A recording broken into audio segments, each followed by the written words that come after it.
ஏய் டீனா, இந்த பொம்மையெல்லாம் எடுத்து வை. அங்கேயும் இங்கேயும் கிடக்கு பாரு. அந்த வீட்டு பசங்க வந்தாங்கன்னா எல்லாத்தையும் உடைச்சு போட்டுருவாங்க. அப்புறம் நீ வந்து என்ன வாங்கி கொடு வாங்கி கொடுன்னு ரொம்ப டார்ச்சர் பண்ணுவேன். அது திரும்ப நான் தான் உங்களுக்கு காசு கொடுத்து வாங்கணும். இப்படி பொம்மை வாங்கி என் காசெல்லாம் அழியுது. என் காசெல்லாம் அழிக்கிறீங்க.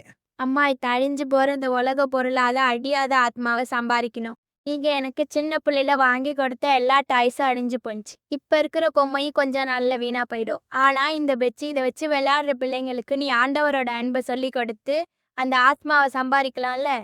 இது தெரிஞ்சா இந்த அழிஞ்சு போற பொம்மைக்கெல்லாம் நீ கவலைப்படுவியா? அநீதியான உலகப் பொருட்களால் உங்களுக்கு சிநேகிதரை சம்பாதியுங்கள் என்று வேதம் கூறுகிறது. சிநேகிதரை சம்பாதியுங்கள் என்பது ஆத்துமாக்களை சம்பாதியுங்கள் என்று பொருள்படும். ஆத்துமாக்களை ஆதாயம் பண்ணுகிறவன் ஞானமுள்ளவன். ஞானமுள்ளவன் தன் தகப்பனை சந்தோஷப்படுத்துகிறான். எனவே தேவன் மகிமைப்படும்படியாய் இந்த அழிந்து போகிற பொருட்களை கொண்டு ஆத்துமாக்களை ஆதாயம் செய்வோம். ஆமென்.